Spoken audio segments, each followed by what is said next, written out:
नमस्कार, मैं अंकित पुनः एक बार आप सभी का DSSB पाठशाला पर स्वागत करता हूं।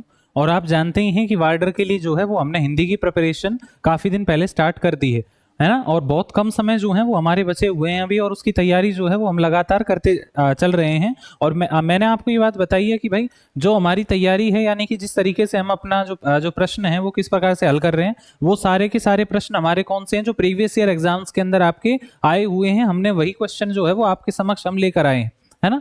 और इन सभी के ऊपर जो है वो मैं आपको स्टार्टिंग में इनका आधार बताता हूं।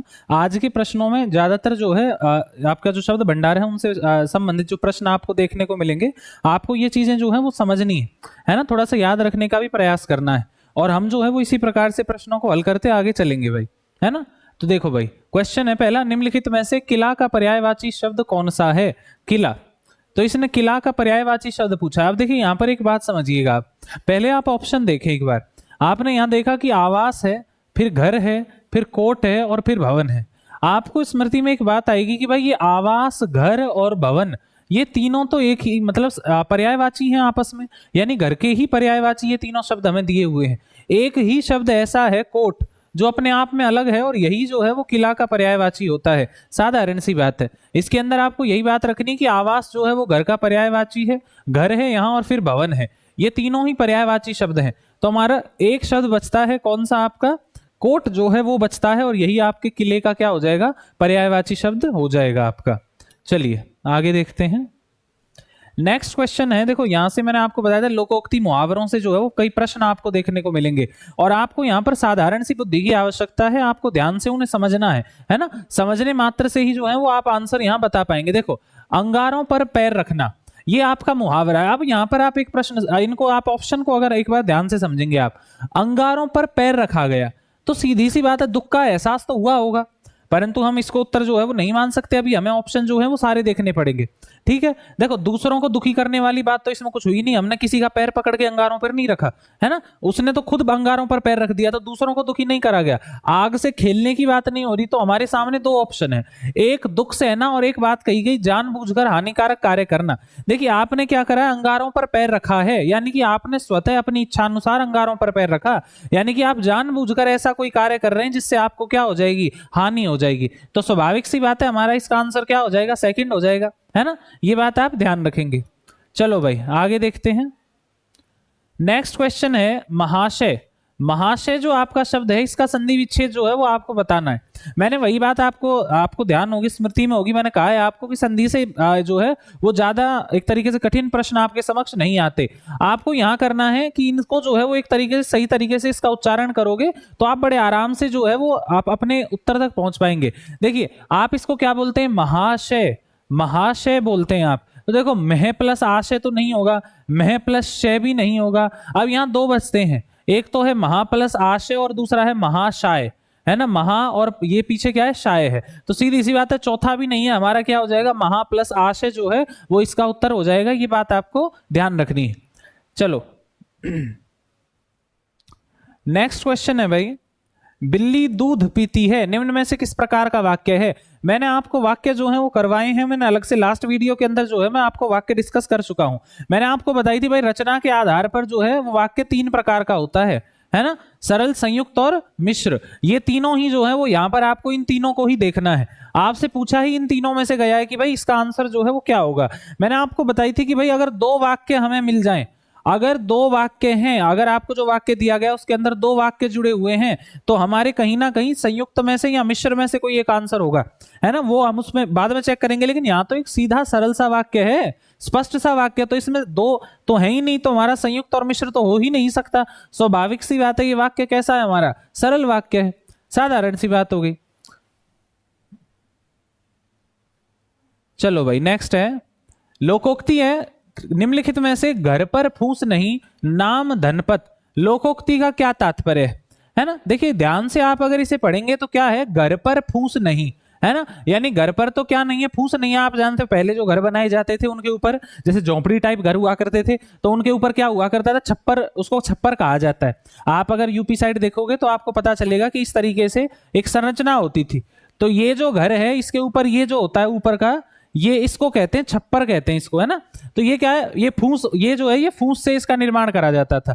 तो इसमें इसने क्या कह रखा है कि भाई घर पर तो फूस नहीं है और नाम इसका क्या है, धनपत है। यानी कि नाम तो धनपत है पर घर पर फूस भी नहीं है। अब ऑप्शन देखो भाई, लाभ के बदले हानि, ऐसा तो कुछ है ही नहीं इसके अंदर। पल पल में स्वभाव का बदलना, ऐसा भी कुछ नहीं है। आपसी फूट से हानि होना, ऐसा कुछ नहीं है। लेकिन गुण कुछ नहीं है, पर गुणवान कहलाने की इच्छा बहुत ज्यादा है। यही बात तो है, यही तो इस लोकोक्ति का जो है वो आपका क्या हो जाएगा, अर्थ हो जाएगा। साधारण सी बात है। यानी कि नाम के विपरीत, ऐसे ही आप जानते हो एक और लोकोक्ति कही जाती है, आपने जरूर सुनी होगी कि नाम आंखों का अंधा पर नाम नयन सुख, है ना। ये भी बिल्कुल ऐसा ही है, आंखों का अंधा नाम नयन सुख, यानी कि उसके गुण के विपरीत जो है वो उसका क्या है, नाम है। ये बात आपको ध्यान रखनी। तो सेकंड हमारा इसका आंसर हो जाएगा। नेक्स्ट देखो भाई, क्वेश्चन है निम्न में से नाग का अनेकार्थक शब्द क्या होगा। तो देखो आपको कुछ जो है वो प्रश्न आप समझ लेना या याद कर लेना। आप जानते हैं हालांकि नाग जो है वो किसको कहा जाता है, सर्प को कहा जाता है, सांप को कहा जाता है ना, भुजंग को कहा जाता है। परंतु अगर यहाँ अगर मैं बात करें कि नाग के अलावा इसका एक और क्या अर्थ होता है, तो इसका अर्थ होता है बादल। ये बात आप ध्यान रखेंगे, है ना। कुछ देखो ऐसे जो शब्द आया करें इन्हें आप लिख लिया करो, जो थोड़े से महत्वपूर्ण लगे कि भाई जो आपको उत्तर जिनका थोड़ा समझ में नहीं आ रहा, तो उनको आप लिख लें और उनको एक बार रिवाइज जरूर करें। आपने आज ये 20 क्वेश्चन करे, लगभग 3-4 दिन के रिवाइज करोगे तो ऐसे कुछ हमें मान लीजिए आपके 2-3 क्वेश्चन जो हैं वो आपके 20 क्वेश्चन में से निकलेंगे जिनका आपको अर्थ नहीं पता होगा, तो उनको बाद में आप पुनः क्या कर लें, एक बार रिवाइज कर लें। ये बात आप ध्यान रखेंगे। चलिए भाई, नेक्स्ट हमारा क्वेश्चन है नरोत्तम। नर है जो उत्तम, नरोत्तम संधि, यहां पर आपको जो है वो संधि विच्छेद करना है। नरोत्तम शब्द का निम्न में से कौन सही संधि विच्छेद है, ये ध्यान रखना है। क्या, नरोत्तम, नर है जो उत्तम, नरोत्तम। तो यहां नर और उत्तम का संबंध है, तो सीधी सी बात है हमारा तीसरा आंसर हो जाएगा। नरो प्लस उत्तम नहीं होगा, ना प्लस रोत्तम नहीं होगा, और ना प्लस उत्तम नहीं होगा। ये ध्यान आपको रखना है। तो अपने आप में क्या होना चाहिए, देखो अर्थ भी निकलना चाहिए। नर का मतलब क्या होता है, मनुष्य हो गया। उत्तम का अर्थ हो गया श्रेष्ठ, यानी कि जो नर श्रेष्ठ है, जो नर उत्तम है, वही क्या है, नरोत्तम उसको कहा जाएगा। स्वाभाविक सी बात है। तो ये आपका क्या हो जाएगा, हमारा सही संधि विच्छेद यहां पर हो जाएगा। चलो भाई, नेक्स्ट क्वेश्चन है। देखिए लोकोक्ति मुहावरों से कई प्रश्न हमें देखने को मिलेंगे, और आपको एक सीधी सी साधारण सी बात है, आपको बार बार जो है, या मैं कहूं एक स्वाभाविक सी बुद्धि के साथ आपको उनका अर्थ समझना है। यहाँ आप यहाँ देखेंगे, देखो निम्न में से गंगा गए गंगादास, जमुना गए जमुनादास, लोकोक्ति का क्या तात्पर्य है। गंगा गए गंगादास, जमुना गए जमुनादास। अब यहाँ एक बात समझिए, पहले ऑप्शन देखते हैं। विपरीत दिशा में चलना, ऐसा कुछ नहीं है, है ना। विपरीत दिशा का यहाँ कोई संबंध है ही नहीं। यहाँ क्या है, पवित्र नदी में स्नान करना, बिल्कुल नहीं। ये साधारण अर्थ जो है वो हम कभी भी लोकोक्ति और मुहावरों के अंदर नहीं रखते। ये बात आपको ध्यान रखनी है। मैंने ये पहले भी चर्चा करी थी कि हिंदी के अंदर क्या होता है, 3 आपकी शब्द शक्तियां होती हैं, अभिधा, व्यंजना, लक्षणा। और आप कभी भी जो है वो मुहावरे और लोकोक्तियों के अंदर जो अभिधा शब्द शक्ति है, यानी कि जो सरल आपका अर्थ होता है, हम उसमें कभी नहीं जाते। तो यहाँ आपको ध्यान रखनी है, यहाँ स्नान की कोई बात नहीं हुई। परिचित व्यक्तियों का आपस में टकराने की कोई बात नहीं है। अब देखो यहाँ पर क्या है, अवसरवादी होना। अवसरवादी का अर्थ क्या होता है, जैसा अवसर मिले उसके अनुकूल परिवर्तित हो जाना, और ये सबसे श्रेष्ठ स्थिति होती है। ये बात ध्यान रखना, है ना। हालांकि हम इनको स्वार्थी कह देते हैं, परंतु आज वर्तमान समय में स्वार्थियों का ही जीवन है। स्वार्थी जो हैं, जो अपना स्वार्थ सिद्ध कर लें, वही श्रेष्ठ होते हैं। तो ये बात आप ध्यान रखें। जो अवसरवादी हैं, यानी कि जो अवसर के अनुरूप परिवर्तित हो जाते हैं या परिवर्तन कर लेते हैं, वही आज के आपके समाज के अंदर जो है वो श्रेष्ठ है। तो इसका जो अर्थ है, गंगा गए गंगादास, जमुना गए जमुनादास, इसका यही अर्थ है क्या, कि अवसरवादी होना। ये बात आप ध्यान रखेंगे। चलो भाई, नेक्स्ट देखते हैं। क्वेश्चन है निम्नलिखित वाक्यों में से कौन सा वाक्य शुद्ध है। और मैंने आपको एक बात बताई थी, आपको सीधी सी क्या करना है, उसका रिदम लेना, अर्थ लीजिए, फीलिंग उसके अंदर जो उसका भाव है उसको पकड़े, उससे आप पहचान पाएंगे। देखो, मुझे अब जाना है, हमें यहाँ कोई समस्या नहीं लग रही, थोड़ा ठीक सा लग रहा है। अभी हम इसको प्रश्नवाचक चिन्ह में रखेंगे। आगे देखते हैं, राम पूरी खाई, तो ये तो सत्यानाश हो गया, है ना। यहाँ पर कारक चिन्ह की आवश्यकता थी, राम ने पूरी खाई, तब तो ये बात सही बनती। तो यहाँ तो इसने समस्या कर दी, राम पूरी खाई, है ना, ऐसा हो गया। तो शुद्ध गए की घी लाओ, ये तो सत्यानाश हो गया। गए नहीं क्या होगा, गाय, और की नहीं का होगा, गाय का घी लाओ, है ना। लड़का ने रोटी खाई, तो लड़के ने रोटी खाई होगा, ये भी गलत हो गया हमारा। तो हमारा इकलौता जो है वो पहला आपका आंसर जो है वो सही हो जाएगा, सटीक हो जाएगा। देखिए ये बड़े सरल प्रश्न होते हैं, ये बात आपको ध्यान रखनी है। बड़े सरल प्रश्न है, परंतु आपकी स्वाभाविक सी बात है, आपको उसे समझना पड़ेगा। एक बार आप जो है उसका अर्थ समझें, और देखो इनमें से रिदम लिया करो, आप उसको एक बार बोल के देखो, है ना। थोड़ा सा ऐसा प्रभाव नहीं डालना आपको, जो आपकी लोकल हमारी लैंग्वेज होती है उसका प्रभाव नहीं डालना, हमें हिंदी के अनुसार जो है वो इनको देखना पड़ता है। चलो भाई आगे देखते हैं, नेक्स्ट क्वेश्चन देखते हैं हमारा। पेड़ से आम टपका। देखो ये जो है वो कारक से प्रश्न है। कारक क्या होते हैं? देखो कारक चिन्ह जिन्हें परसर्ग भी कहा जाता है, हालांकि हम एक अलग से, मैं इस पर थोड़ी सी चर्चा कर लूंगा एक दिन, है ना, कुछ प्रश्न लेकर उस दिन चर्चा करेंगे हम। आपने कईयों ने सुने होंगे, ये हिंदी में आपने पढ़े होंगे, कर्ता ने कर्म को करण से, ये आपने सुना होगा, है ना। संप्रदान के लिए अपादान से अलग होना, है ना, अधिकरण में पेपर, ऐसे जो है वो आपने इनको कारक चिन्हों को याद करा होगा, ये उसी से प्रश्न है। अब देखो इसमें एक चीज समझो, पेड़ से आम टपका, पेड़ से जो है वो आम गिरा है। यहां पहले एक बात समझना आप, जो कर्म कारक होता है, पहले हम ऑप्शन पे आ जाते हैं। कर्म कारक, कर्म कारक है क्या? कर्म होता है जिसका कर्ता, मतलब जिसके ऊपर कर्ता का सबसे पहले प्रभाव पड़े, वो कर्म होता है। ठीक, जैसे मतलब मान लीजिए कर्ता ने कोई कर्म करा तो उसका जो प्रभाव है जो सबसे पहले जिसके ऊपर जाएगा, जैसे मान लीजिए राम ने आम खाया, तो खाया क्या है? क्योंकि आम खाया है, तो आम क्या है? यहाँ पर कर्म हो जाएगा। ये बात आपको समझनी है, जिसके ऊपर प्रभाव पड़ता है। क्रिया क्या थी? खाने की क्रिया थी, खाने का प्रभाव किस पर गया? आपके आम पर गया, तो आम कर्म हो जाएगा। कर्ता जो कार्य को करता है। अधिकरण क्या होता है? अधिकरण का अर्थ होता है स्थान, यानी कि जहां पर क्रिया को संपादित किया जाता है, यानी क्रिया को पूरा करा जाता है, उसको अधिकरण कहते हैं। नेक्स्ट है संप्रदान। संप्रदान को आपको ध्यान रखना है, संप्रदान होता है माध्यम। माध्यम का मतलब, जैसे मैं उदाहरण आपको दूं एक, राम ने रावण को तीर से मारा, तो यहां पर एक कारक चिन्ह आया से। या फिर मैं अगर एक सीधा सा उदाहरण दूं, मान लीजिए आप विद्यार्थी हैं, आप में से किसी ने, है ना, थोड़ा दुष्ट प्रवृत्ति का कोई व्यक्ति है, उसने क्या करा? चाकू लिया और चाकू से अपने मित्र को मार दिया। तो माध्यम क्या लिया? चाकू लिया उसने, चाकू, और वहां पे भी क्या कारक चिन्ह आया? से आया।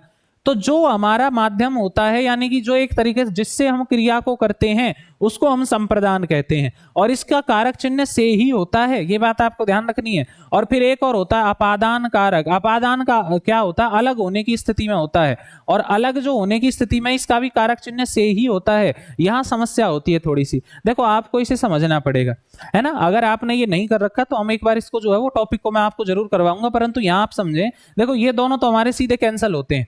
हमारे पास यहाँ दो ऑप्शन है, संप्रदान और अपादान कारक। संप्रदान की पहचान भी क्या है? से है, लेकिन ये क्या होता है? माध्यम होता है, यानी कि जिसके द्वारा कोई क्रिया करी जाती है, जिसके द्वारा कोई क्रिया करी जाती है। जैसे तीर से मारा, चाकू से मारा, गोली मारी, है ना, तो यानी कि जो माध्यम, जिसने क्रिया करी है, वो इसमें संप्रदान में आता है। और अपादान अलग होने की स्थिति में। अब यहाँ पे एक चीज देखिए, यहाँ पर कारक चिन्ह क्या है? से है। पेड़ से आम टपका, तो एक बात बताइए, पेड़ से आम टपक के नीचे गिरा है, यानी पेड़ से अलग हुआ है। और आप जानते हैं अलग होने की स्थिति में क्या होता है? अपादान कारक होता है, साधारण सी बात है।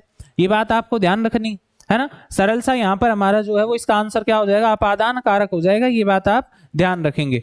चलो भाई, नेक्स्ट क्वेश्चन है हमारा धवन। देखो धवन का संधि विच्छेद आपको बताना है। ऐसे देखिए कई शब्द होते हैं, जैसे धवन है, इसका जैसे आपका पवन होता है ना, समान संधि विच्छेद होता है इसका। धौ प्लस अन से बनता है ये आप ध्यान रखेंगे। अब देखो धौ प्लस वन से नहीं होगा, वन नहीं होगा, वन नहीं होगा, ऐसा कुछ नहीं। देखो संधि हुई है तो एज इट इज तो हो ही नहीं सकता, साधारण सी बात है का कहीं पर यहाँ अर्थ ही नहीं है। ये दो तो सीधे कैंसिल होने हैं, बाद में बचेंगे धौ प्लस वन और धौ प्लस अन। यहाँ पर ओ और आ मिलकर क्या निर्माण करते हैं? व का निर्माण करते हैं। जैसे पवन, जो पवन है वो भी किससे मिलकर बना हुआ है? पो प्लस अन से। ओ प्लस अ क्या बन जाता है? वे बन जाता है, वे। ये बात आपको ध्यान रखनी है। तो आपका जो धवन है इसका संधि विच्छेद क्या हो जाएगा? धौ प्लस अन हो जाएगा। ये बात आपको याद रखनी है, साधारण सी बात। चलो भाई, एक आध ऐसा प्रश्न हो, इनको स्मृति के तौर पर आप इन्हें याद रखा करिए, है ना। नेक्स्ट क्वेश्चन है हमारा, निम्नलिखित वाक्यों में से कौन सा वाक्य शुद्ध है, यानी कि कौन सा वाक्य इसके अंदर सही है। अब आपको वो देखना है। पुलिस ने चोर को आरोप लगाया, बिल्कुल गलत है, रिदम नहीं आ रही, है ना, साधारण सी बात है। आपको क्या लेना? थोड़ा अर्थ लेना, उसको समझना है ना। मैं एक साधारण से तौर पे कहूं तो फीलिंग आनी चाहिए वाक्य के अंदर। पुलिस ने चोर को आरोप लगाया, ऐसा कुछ नहीं होगा, है ना। पुलिस ने चोर पर आरोप लगाया, ऐसा तो हो भी जाता तो हम बात मान लेते, गलत हो गया। भाई बहन जा रहे हैं, हो सकता है, क्वेश्चन मार्क में रखेंगे। हमें लग रहा है भाई हो सकता है, संभावना है। आगे देखेंगे, बीमारों को अलग खिलावो। खिलावो क्या होता है? खिलाओ होता है, ये भी गलत हो गया। नेक्स्ट है 7 बैल को बेच दो। 7 बैलों को बेच दो तो होता है ना, बहुवचन बनाना था हमें, तो साधारण सी बात है। तीनों गलत हो गए, हमारा आंसर क्या हो गया? सेकंड हो गया। मैं वही आपको पुनः बात दोहराता हूं आपके समक्ष कि आपको जो है वो आपको ऑप्शन नेग्लेक्ट करने हैं। ऑप्शन के अनुसार जो है वो आप उत्तर तक बड़े बेहतरी से पहुंच पाएंगे, ये चीज आपको ध्यान रखनी है। चलो भाई, नेक्स्ट क्वेश्चन देखेंगे, निम्न में से सिंह का पर्यायवाची शब्द क्या होगा। और मैंने आपको एक बात बताई थी, पर्यायवाची से कई प्रश्न जो हैं वो आपको देखने को मिलेंगे वार्डर के एग्जाम में, तो आप प्रयास करें कि थोड़े बहुत पर्यायवाची को रिवाइज करें, और नहीं तो ये जो आते हैं ना इन्हें एक बार आप स्मृति में रख लें। अब देखो भाई, उरग है, हेम है, केसरी है, मरीची है। तो जो सिंह होता है इसको क्या कहते हैं, केसरी कहते हैं। मरीची किरण होती है आपकी, है ना, स्वाभाविक सी बात है। हेम जो किसको कहा जाता है, बर्फ को कहा जाता है, ये बात आप जानते हैं। यहाँ पर आपको सीधी सी क्या याद रखनी थी, जो सिंह है सिंह को क्या कहा जाता है, केसरी कहा जाता है, ये बात आप याद रखेंगे। चलो भाई नेक्स्ट है, निम्न में से एकता का पर्यायवाची शब्द। अब यहाँ आपको ध्यान रखना, देखो ऑप्शन को समझो थोड़ा सा। यहाँ आप एकता यानी कि जो आपकी क्या होती है, यूनिटी होती है, उसके लिए हम कौन सा शब्द जो है वो इस्तेमाल कर सकते हैं। सरलता जी बिल्कुल नहीं हो सकता, उस सेंस में नहीं आएगा ना, आपको वो समझना पड़ेगा। समानता को हम थोड़ा सा रख सकते हैं, सुगम का कोई अर्थ नहीं निकलेगा, विकास का नहीं निकलेगा, तो स्वाभाविक सी बात है हम समानता के साथ जो है वो इसके अंदर जाएंगे, ये बात आप याद रखेंगे। चलो भाई नेक्स्ट क्वेश्चन है, निम्नलिखित वाक्यों में से कौन सा वाक्य शुद्ध है। शुद्ध वाक्य आपको जो है वो इसके अंदर यहाँ बताना है। तुम्हारे सारे काम गलत होते हैं, ये हमें थोड़ा ठीक सा लग रहा है आपका, है ना, तुम्हारे सारे काम गलत होते हैं, ये हो सकता है। नेक्स्ट है, तालाब के अंदर छोटा सा मंदिर है।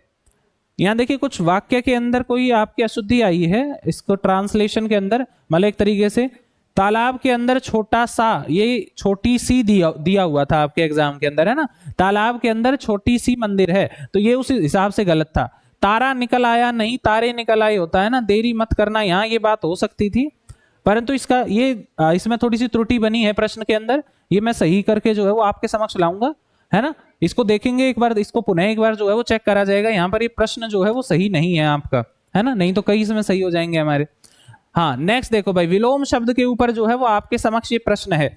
विलोम शब्द, निम्नलिखित में से श्री गणेश का विलोम शब्द क्या होता है। श्री गणेश, यहाँ श्री गणेश देखिए आप जानते ही हैं कि जो प्रारंभ करा जाता है, किसी चीज की शुरुआत करी जाती है, तो उसको क्या कहा जाता है, श्री गणेश कहा जाता है। कि भाई हमारे घर का जो है वो क्या हुआ है, श्री गणेश हुआ है। श्री गणेश का मतलब होता है कि आज इनॉग्रेशन हुआ है, इनॉग्रेशन, हम इसके लिए जो है वो शब्द का इस्तेमाल कर सकते हैं। श्री गणेश यानी किसी शुभ मतलब एक तरीके से कार्य को प्रारंभ करना, तो इसका जो है एक तरीके से अगर हम विलोम यानी कि उसको समाप्त करना, तो समापन जो है हो तो सकता है, परंतु हमें इसके हिसाब से सटीकता पर जाना है। तो श्री गणेश का जो विलोम है वो होता है इति श्री। आप जानते हैं जब आप कई बार प्रश्न हल करते होंगे तो कई बच्चे जो हैं वो आंसर राइटिंग के अंदर उसके नीचे लिखते हैं इति श्री, तो इति श्री का अर्थ ही क्या होता है, समाप्त करना या खत्म हो जाना, है ना। कई बच्चे आंसर लिखते समय जो है वो इस शब्द का प्रयोग जो है वो कर लेते हैं, तो यहाँ पर हमारा सीधा सा उत्तर क्या हो जाएगा, इति श्री हो जाएगा, समापन नहीं होगा, श्री राधा नहीं होगा, विनाश नहीं होगा, ये बात आपको ध्यान रखनी है।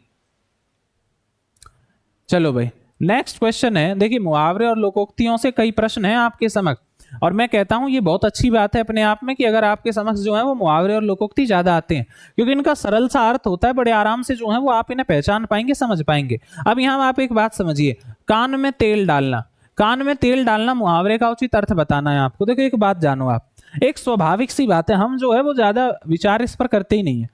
आप एक बात बताओ, अगर आपके कान में पानी चला जाए तो क्या आपको किसी की बात सुनाई देती है, सही या सटीक, नहीं सुनाई देती भाई। ऐसे कान में जब तेल डाल दिया जाए तो आपको जो है वो आवाज जो है वो अच्छे तरीके से सुनाई नहीं देती है, स्पष्ट जो है वो आपको आवाज नहीं आती। तो अब देखो लगभग देखते हैं कि उसमें जो है वो आपका यहाँ पर बात बनती है। तो गुस्सा होना ऐसा कुछ नहीं है कान में तेल डालने का अर्थ, जानबूझकर हानिकारक करना ऐसा कुछ नहीं है भाई, फिर भाग जाना ये है। अच्छा ध्यान ना देना ये हमारा क्या हो जाएगा, इसका आंसर हो जाएगा, ये बात ध्यान रखनी है ना। हम मतलब कोई अगर हमारी बात को नहीं सुनता तो हम ये कह देते ना भाई कान में तेल डाल के बैठा है।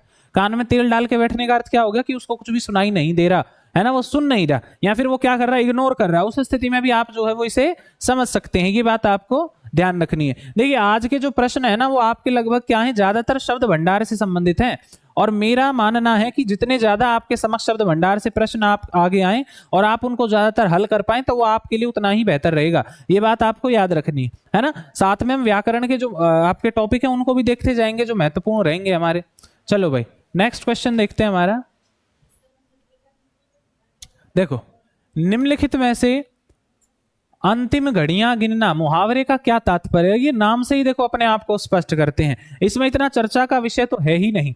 अंतिम घड़ियां गिनना, इंग्लिश के अंदर एक इडियम होती है 11th आवर, आपने जरूर सुना होगा। तो उसका अर्थ क्या होता है, बिल्कुल मृत्यु का जो निकट समय होता है उसको बताया जाता है। तो अंतिम घड़ियां गिनने का अर्थ भी क्या हो जाता है, जो अंतिम समय होता है आपका उसको बताते हैं। अब देखो आगे पीछे कुछ ना देखना, ऐसा कुछ नहीं है। मौत का निकट पहुंचना ये हो सकता है, आगे देखते हैं। बार बार घड़ी को देखना, ऐसा कुछ नहीं, समान अर्थ हम नहीं जाते। व्यर्थ ममत्व, ऐसा कुछ नहीं है, है ना। तो साधारण सा हमारा उत्तर क्या हो जाएगा, मौत के निकट पहुंचना हो जाएगा, मौत के निकट का समय हो जाएगा, जो मृत्यु के निकट जो समय है। चलो भाई आगे देखते हैं। तो यहां हमारे देखिए ये जो प्रश्न है वो यहां समाप्त होते हैं। आपको देखो एक चीज समझनी है, आज के जो ज्यादातर प्रश्न थे आप देखते एक कारक का ही प्रश्न ऐसा है जो व्याकरण से संबंधित था। अधिकांश प्रश्न जो हैं वो आपके कहां से थे, शब्द भंडार से थे। और मैंने आपको एक बात कही कि व्याकरण के जो आपके प्रश्न हैं आपको उन्हें जो है वो बार बार देखना है, बार बार समझना है, ताकि वो आपकी बेहतरी के लिए जो है वो रह सके। और आप जो है वो इसी प्रकार से क्या करते रहेंगे, प्रश्नों को तैयार करते रहिए, है ना। बहुत कम समय जो है वो आपके पास अब बचा हुआ है एग्जाम के लिए, और आपकी तैयारी के लिए या बेहतर तैयारी के लिए हम लगातार आपके समक्ष जो है वो आपकी विभिन्न विषयों से संबंधित जो आपकी वीडियो है वो हम आपके समक्ष ला रहे हैं, है ना। तो ध्यानपूर्वक जो है वो आप अपनी तैयारी करते रहें, इन्हें बार बार दोहराते रहिए, क्योंकि मैंने आपको कहा है हिंदी अपने आप में सरल भाषा है और आप बड़े आराम से जो है वो आप इसके अंदर अच्छे खासे मार्क्स जो है वो आप लेकर आ सकते हैं। तो आज के लिए इतना ही, हम मिलते हैं नेक्स्ट सेशन के अंदर, तब तक के लिए धन्यवाद।